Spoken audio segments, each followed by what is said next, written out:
여러분 안녕하십니까. 1월 1일 금요일 새해 첫날입니다.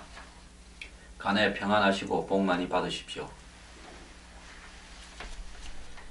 항상 오는 새해 첫날은 뭘 좀 새로 해봐야 되겠다 하고 마음이 싱숭생숭하고 각오를 다집니다. 그래서 올해는 내 자신도 좀 달라지고 내 삶도 가족도 좀 달라지기를 이렇게 기대를 하지만은 그런 희망으로 살아가지만 또 살다 보면 이런저런 일로 지치고 힘듭니다. 그래서 우리가 항상 이런 어떤 인생이라는 것은 이 지나간 과거에 대해서는 후회하거나 돌아볼 필요가 없습니다. 그런다고 아무런 나아지는 것도 없고 의미도 없습니다. 현재에 대해서 그저 충실하게 열심히 사는 것, 그것이 매우 중요하고요. 또 다가올 미래에 대해서 미리 또 나중에 어떻게 될까 이렇게 불안해할 필요도 없습니다. 인생은 담담하게 그냥 자신있게 지금까지 어떻게든 헤쳐나오면서 살아왔듯이 앞으로 미래에도 그렇게 살아갈 것이다. 현재도 열심히 살고 있다. 이런 생각을 가지면 어떤 어려움도 다 돌파될 거라고 보고 있습니다. 요즘 참 어렵다고 생각하시는 분 많은데요. 한 3, 40년 전에 60년대, 70년대 우리가 살았던 환경에 비하면 모든 분들이 그때보다는 훨씬 잘 살고 계십니다. 춥고 배고팠던 시절도 잘 넘겨왔는데요. 우리가 여기서 주저앉겠습니까? 올해 병신년 한 해 붉은 원숭이 해랍니다. 열심히 좀 살아봅시다. 그 원숭이 하면 생각나시는 분도 올해 행운이 깃들기 바랍니다.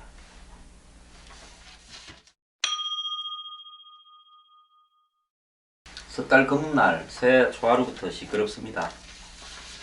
문재인, 안철수 이 두 분이요. 엊그제는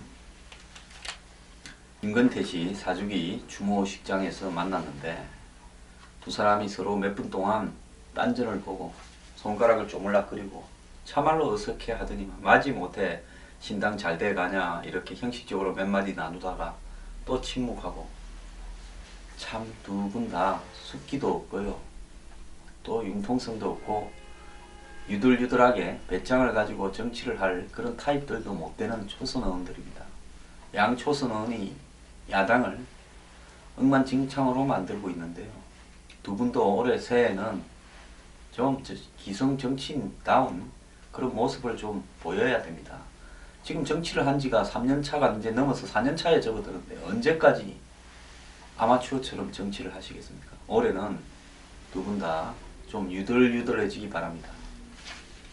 근데 이 두 분이 오래간만에 목소리를 같이 냈습니다.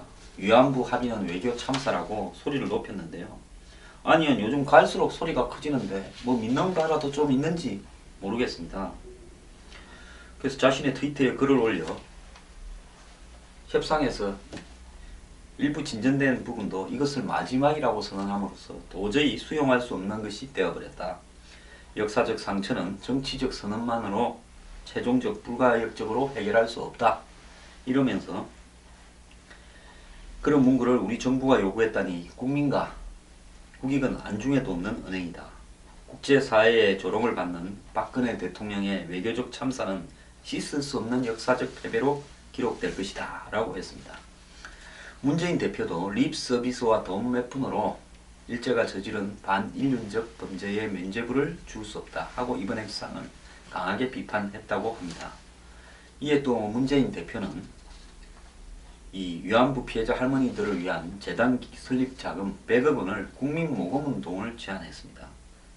정부는 그 돈을 받지 말 걸 촉구한다면서 일본 돈이 아닌 우리 돈으로 거두어서 재단을 설립하자 이랬습니다. 참 야당분들 재단 좋아하는데요.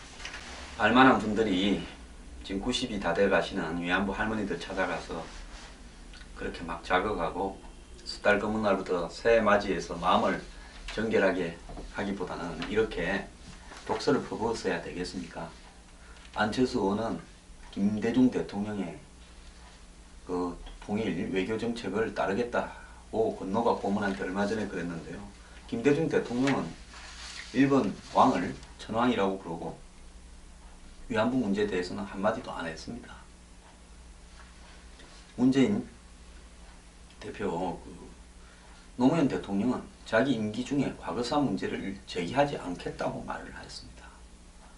자, 두 분이 존경하는 전임 대통령들이 이러하셨는데 왜 두 분은 유독 현 정부만 물고 늘어집니까? 저는 이번에 이 일본과의 합의가 이렇게 될 거라고 미리 다 예고를 했고 곧 타결이 될 거라고도 했고 이것이 최선이다라고 하는 확신에 변함이 없습니다. 자, 위안부 할머니께서 아베가 사과하지 못한다면 이랑이 우리한테 와서 무릎 꿇고 사과해라. 자기 조상이 한 것은 사과하는 게 당연하다. 일본에서 피해자 할머니를 죽기를 기다리니까 우리 정부도 다 죽기를 기다리는 것 같아. 피해자는 우리니까 우리 빼고 협상하지 마라. 어쨌든 우리가 개인적 배상을 받고 명예회복을 받고 공적 사과를 받게 해달라. 이런 할머니들의 이야기를 알만하신 분들이 그대로 답습해서 이야기를 했어야 되겠습니까? 전 두 사람은요, 한마디로 대권을 잡아서도 안 되고 잡을 자격도 없다고 생각하며 국익을 걱정하기보다는 미래 세대를 걱정하기보다는 눈앞에 그냥 떠돌아다니는 표를 잡기 위해서 대중을 선동하고 있는 포퓰리스트들이다. 이렇게 평가하고 싶습니다. 야당 대표 두 분 올해는 아무쪼록 정신 좀 차리십시오.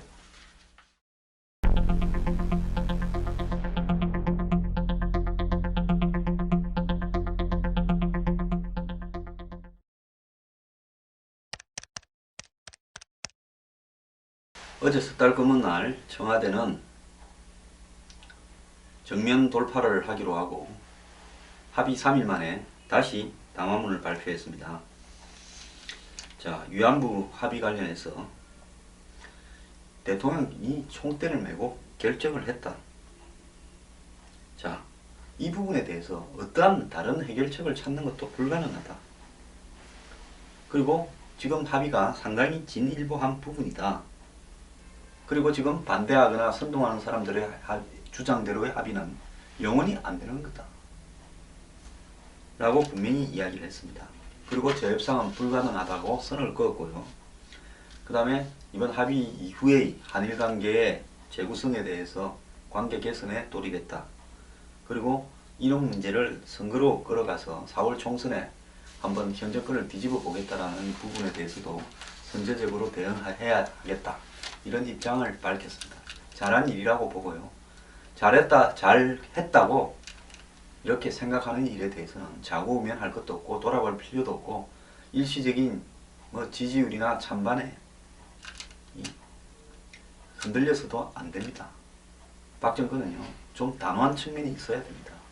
자, 이번 협정령 저는 객관적으로 저는 정권이 잘못했을 때 잘못했다고 합니다. 애초에 제가 협상 훨씬 이전에 이렇게 타결 보고 끝내라고 했고 또 제 예상대로 그대로 타결이 됐고 그렇기 때문에 저는 잘한 협상이다. 어느 정권이 와도 지금보다는 더 잘할 수가 없다. 이것도 미국이 아베 총리의 팔을 비틀어서 제발 좀 하라고 했기 때문에 이 정도까지라도 된 것이다. 자, 그럼 하지 말자면 영원히 이 문제는 그냥 독도에 가서 욕이나 하고 대중들 심기를 맞춰서 대통령이 그냥 일본에 퍼붓고 그리고 한일 관계는 문을 닫고 미국과의 관계도 삐걱거리고 살아야 됩니다. 대통령은 현실을 선택해야 되는 것이 원칙입니다. 잘한 결정으로 봅니다. 어제 문재인 의원 지역구 사무실에 어떤 사람이 점거하고 신나 부리고 직원을 아주 결박을 했다가 나중에 자수를 했습니다. 부산에 검게 이야기를 했는데 그 검게 이야기 제가 많이 했기 때문에 여기서 다시 이야기는 하지 않겠습니다. 그리고 문재인 대표와는 관계없는 일이고 그 사람이 뭘 오해해서 그랬다. 그런데 그것뿐만 아니라 다른 과거에 정권의 비자금을 운운하는 그런 트윗 글이나 그런 주장을 하는 사람이 많으니까 이 주요한 대선 후보급쯤 되는 사람들은 그런 의혹이 제기되면 즉각 해명하고 바로 대응하고 그래도 문제가 있으면 법적 대응하는 게 맞다.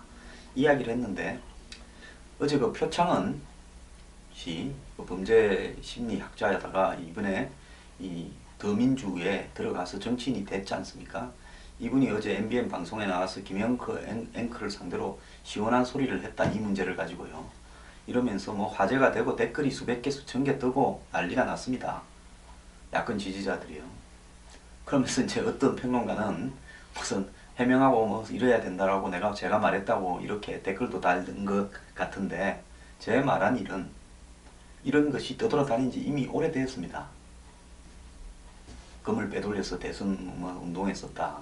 그런 글들이 떠돌아다니면 일찍 대처해서 대응을 하는 것이 상식이라는 수준에서 이야기를 한 것입니다.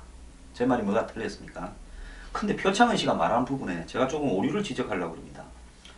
김영호 앵커가 MBN에 문재인 대표 사무실에서 벌어진 인질극을 언급하며 이 사건이 바람직하지는 않지만 뼈아프게 받아들일 필요는 있다. 문 대표가 뭘 잘못했나 이렇게 물으니까 표창원은 정말로 이 사건은 문 대표에 대한 문제 책임과 관련이 있다고 생각하느냐 물었다.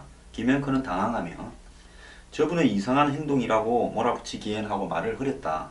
그러자 표창원은 박근혜 대통령이 대선 후보 당시 멘도카를 테러를 당했던 사건을 언급하며 박근혜 후보의 잘못인가라고 다시 물었다. 김은크는 그분은 정신 이상자였다고 반박했지만 표창원은 이분도 정신 이상이라고 나오고 있다. 이렇게 이야기를 했습니다. 근데요, 이걸 사이다같이 쏘아붙였다고 야권 지지자들이 환호를 하는데 저는 대한민국이 집단 또라이 정세를 앓고 있다고 봅니다. 표창원 씨의 발언은 여러가지 팩트에서 틀렸습니다. 자, 첫째, 박근혜 대통령이 대선 후보가 아니라 2006년 지자체 선거 이 신촌 유세장에서 이 테러를 당했습니다. 목에요. 조금만 더 올라갔으면 1cm만 올라갔으면 경동맥이 잘려서 아마 사망했을 겁니다. 자, 아슬아슬하게 미수에 그친 테러입니다. 저번에 김기중이 리포트 대사를 끄은 것과 비슷한 경우였죠. 자, 그런데 이때 테러범은 지충호인데 깜빵을 자기 집처럼 드나들던 사람이 바지 사장도 하고 카드를 끌어다니면서 많은 돈을 쓰고 전화비로 뭐 수십만 원을 지출하고 고가의 핸드폰을 들고 있다는 의문이 있었는데 그냥 검찰은 단독 범행이라고 끝내버렸습니다. 근데 지충호가요 정신 이상자가 아닙니다. 김영호 앵커도 약간의 착각이 있었고 표창원은 그래 지충호도 정신 이상자였고 이분도 그러니까 어제 문재인 대표 사무실을 점거한 분도 정신 이상자로 나오고 있다. 이렇게 이야기를 했는데 지충호는 정신 이상자가 아니고 멀쩡한 사람이었습니다. 다만 전과가 많을 뿐이었고 전과자다 보니까 범죄자다 보니까 일반인들과 다른 행동을 좀 할 뿐이죠. 지충호는 깜빵에서도 몇 차례에 걸쳐서 난동을 부려서 형이 약간 추가된 부분도 있습니다. 지충호는 상해죄와 공직선거 위반으로 10년을 선고받았습니다. 만약에 지충호가 정신 이상자였다면 지충호는 이 병원에 보호 감찰 치료를 받는 그런 어떤 부분이 되지 않았겠습니까? 근데 지충호는 교도소에서 살고 있습니다. 그런 사람이 무슨 정신 이상입니까? 이렇게 틀린 팩트를 이야기하는데 박근혜 대통령은 대선 후보도 아니었고 또 지충호는 정신 이상도 아니었습니다. 자, 그리고 문재인 대표 부분은 문재인 대표는 서울에 있는데 지구당 사무실에 들어가서 그렇게 한 거고 박근혜 대통령은 현장에서 곧바로 테러를 했습니다. 이 두 가지 사건을 서로 연결하면서 그러면 당시에 박근혜 대표도 그러면 문제가 있어가 후보가 잘못해서 맞았냐? 문재인 후보도 잘못이 없었다.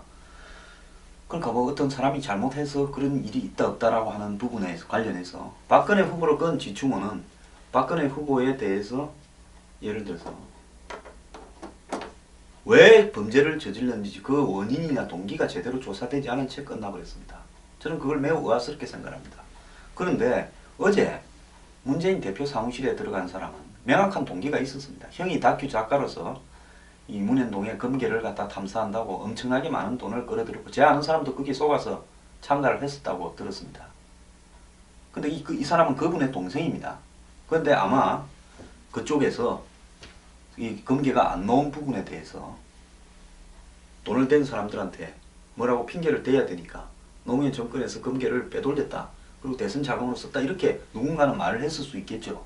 근데 어제 그 증거 농성을 한 사람은 어쨌든 거기에 형 따라서 큰 고생을 하다가 일이 잘 안 돼서 금수저를 물하다가 흙수저를 물게 되니까 화가 나서 그런 범죄를 저질렀는데 이 사람 나름대로는 논리가 있습니다. 문재인 대표 절대 잘못했다거나 이 일에 관계 있다고 이야기하는 게 아닙니다. 그리고 이분은 정신이 이상자 아닙니다. 자, 그래서요, 이렇게 잘못된 팩트를 가지고 또 서로 다른 상황을 가지고 마치 문재인 대표의 박근혜 대통령을 끌어들여 가지고 정신 이상자로 몰면서 사태를 수습하고 그렇게 무책임한 발언을 한 것을 아주 속 시원하게 쏘아붙였고 승리했다라고 떠드는, 참 우리나라의 정치가요, 사람들을 내가 그냥 지지 안 하는 쪽은 무조건 싫고 내가 지지하는 쪽은 어떤 말을 해도 옳다, 시원하다고 이야기하는 이 풍토도 큰 문제입니다.